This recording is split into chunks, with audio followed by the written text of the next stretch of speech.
Thanks for clicking on Conversations with Crosswinds Counseling. I'm Curtis Smith, and I invite you to subscribe to our podcast and to like and share it as well. I hope you enjoyed today's episode.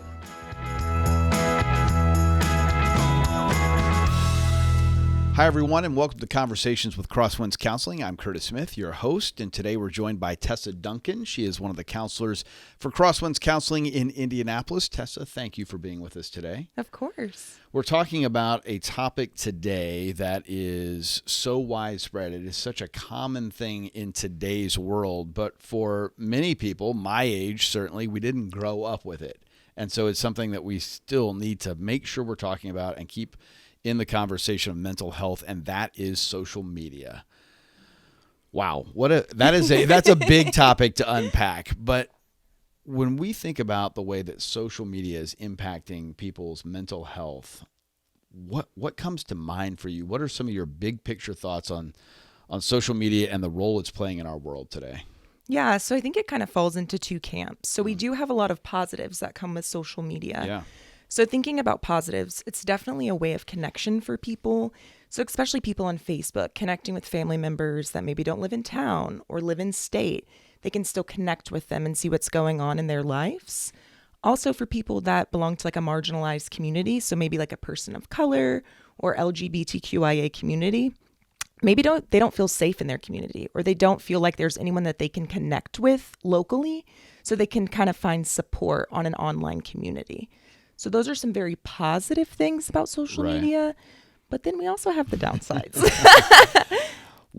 I feel like there's a laundry list of downsides, but from a therapist perspective, when you think of the downsides of social media, what are maybe the top 2 or 3 that come to mind for you? I think it can cause an increase in anxiety and depression, especially when we're looking at children and teenagers. So teenagers, their brains are still developing, and so they're dealing with a lot of body image and self-esteem issues. And so when they're going on social media and they're seeing all these altered pictures of people's bodies and their faces that are all face-tuned, they're like, why don't I look like that? And you're like, because nobody looks like that. They don't even look like that. Right. But I noticed that a lot of my teen clients kind of internalize that and think that something's wrong with them. And so you really have to break it down and say, like, everything you see online isn't real, and it probably is edited. I know you're highlighting young people and teens specifically, but it feels like those are issues that can go well into the 20s and 30s and all of adulthood. We all care what other people think, right? We all know that we're part of a family, part of a work community, part of a neighborhood. We all care how we fit in and how others view us. So I know we sometimes focus on teens, and maybe that's where the problem is the biggest, but it feels like that's a problem across all generations. Yes. And because socialization never ends, you're always going to have people impacted by social media. So even when you're a grandparent, you may feel the need or the urge to post your grandkids and really brag about them. Like, guess who got into med school? And then you might compare yourself to other grandparents. Yeah. Or even in social medias like LinkedIn, you can compare yourself professionally because people are constantly posting their achievements. Maybe if they won an award, got a grant. Right. And so you may look at it and say like, okay, well, what is my company doing wrong that we can be doing better at? So I think all across the board, it causes people some anxiety. Yeah, because no one ever goes on LinkedIn and says, boy, I had a really bad day at work today. I didn't do my best. Yeah. Today was a real struggle. Nobody ever does that. I've heard people talk about social media as just kind of the highlights. You're looking at someone's highlight reel. You're always seeing their best moment, their best day, their best outfit, their face or body is better on Facebook than it is in real life. So it's not always real, and that's a hard thing, I think, for us to compute. So how do you combat that? How do you help, especially a teenager whose mind is still developing? How do you help them see this isn't reality? It's good to be connected to people, but you've got to be careful with this tool. Yeah, I think especially with teens and children, parents really do need to be monitoring their accounts. So you can put certain safeguards in place, like what type of apps are they able to get on? How much screen time are they doing? Yeah. Because children shouldn't have unlimited access to that just because there can be some graphic content on there, or you come up with these body image issues. So having conversations with your kids and saying like, okay, let's go to the grocery store and let's look at other people. Yeah. Like, do these people look like what you're seeing on social media? No, you're probably seeing the top 1% of people who are the most beautiful, the most wealthy. And so let's look at average people and let's talk about that. And also building up your child's self-esteem to knowing like someone else can be beautiful, but you still have value even if you look differently. Yeah. So really having that open communication with your kids. Great tips. I love the limit screen time. I recently heard about a family that did a whole day social media fast. I know, right? And I thought, oh, wow, that was good and probably hard because they had young kids with phones, and I'm sure that was hard. I love that, though. So let's talk about adults. Yeah. Because those adult clients that you see who are in their 20s and 30s and they're doing the whole comparison game, they don't have a parent who can help them limit the screen time in their house. They don't have someone saying, hey, let's go to the grocery store and get a sense of reality today.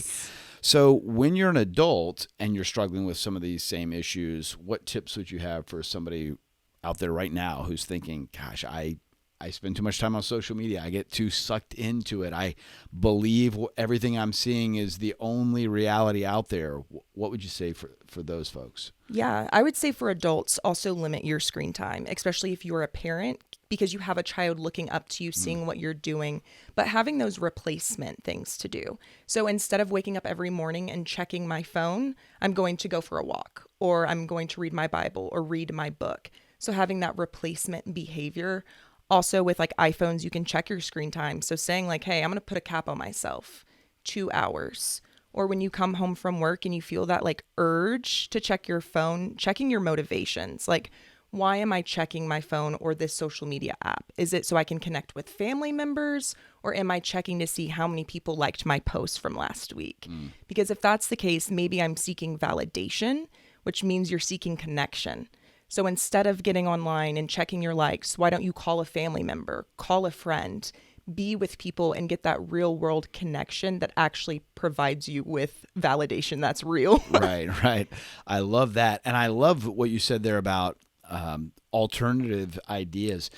It feels like having a plan. Yeah. As adults. So if we're talking about somebody who is on their own, isn't under their parents' roof, having a pre-thought out plan. Tomorrow morning, I know I'm going to wake up, and if I don't have a plan, I'm just going to instinctively grab the phone and start scrolling. Yes. So maybe write out a plan. That seems like a great tip. Thank you. Yeah. How much of a problem is this? Like for those of us who aren't counselors, we just kind of go through our days and go through the world, and we think we know, but you dive deeply into stuff with people every day. How big of an issue is this in our world today? I think it impacts almost all of my clients in my personal life, all of my friends, all of my family. Really? That are on social media. A lot of the times we talk about core negative beliefs that people have about themselves in therapy. So like, I'm worthless, I'm bad, I'm not good enough, I'm not pretty enough. Usually that stems from childhood, but when we explore it more in present day, and they're saying everyone's prettier than me, everyone's doing better than me, I'm not good enough. I'm like, who's telling you these things, or where are you getting these messages from? And a lot of time it stems from social media. They'll say, well, my friend just bought a new car, she's paid off all her student loans. And I'm like, oh, okay, did she tell you this? No, I saw it on Facebook. And it's like, okay, well, do you know the real story behind that? Or maybe the struggles that she had to get there. Because like you said, it's the highlight reel. Yeah. And so I think almost all of my clients are struggling with that and just really realizing how different social media is from reality sometimes. It feels like social media just heightens or exaggerates everything. So if you're using it for healthy things, you can feel like, wow, I've never been more connected to my cousin who lives in California, or my sister who moved across the state, and now we get to stay in touch, and technology is amazing. But at the same time, if you're having anxiety, if you're not feeling like you measure up, it's gas on that fire too. So it just seems like it exaggerates everything in our world. Yes. And with social media, they have such great algorithms. And so they're giving you content that you like, that you talk about. So if you're in a negative headspace and you're looking up content that's maybe a little bit more sad or depressing, it will continue to feed you that. Wow. So it's hard to get out of that depression if you're never seeing any positive content. Or same if you're liking a lot of like bodybuilders as a man and you're like, I want to get rid of my dad bod. I want to be like this weightlifter. It's like, it's going to continue to send these messages if you're feeding into it. Now, Tessa, I feel like you've picked up my phone and gone through my phone, because that is what happens to me. Like I'm trying to exercise, trying to get in slightly better shape, and I've been looking at Instagram is the one for me, where I have been following some male bodybuilders, and now all the time I'm getting like all of these ads and all of these other things coming my way, like here's a 28-day plan, here's a 30-day plan, and all these things. I'm like, boy, they really know what they're doing. And that's a key thing to remember when you get into the world of technology. It's all about money, right? They're trying to get your screen time, they're trying to get your clicks, they're trying to get you to purchase something, to follow something. That's an important thing to remember. I love that you say purchase something, because with influencers, their entire job is their social media. And so a lot of the times they'll get sponsored to promote a product. Right. So I have a lot of kids come in and they're like, oh, I love this new skincare. And I'm like, oh, where'd you hear about this? They're like, TikTok. And I'm like, how is every 13-year-old girl in here using the same skincare? But it's like social media is really feeding you this, and their job is to sell. And so it's like, maybe your kids want the new Uggs or the new Lululemon. And it's like, do they really want this, or are they getting it from social media? Right. So true. And it's a problem that is not going to go away. No. It's only going to grow. So if you are out there and you're struggling with screen time or social media, how it impacts and influences your life, or struggling as a parent with how to help your kids get out of that cycle, therapy might be a great idea for you. Talking with a counselor like Tessa at Crosswinds Counseling could be a really good step for you to take. So Crosswinds Counseling is a valuable resource. Tessa, we really appreciate your insight today and your time with us today. And we hope that you enjoyed this conversation as well, and join us next time on Conversations with Crosswinds Counseling. Thanks for watching Conversations with Crosswinds Counseling today. I hope it was helpful for you. Don't forget to subscribe so that you don't miss an episode. Like and share it as well. We appreciate that and hope you have a great day.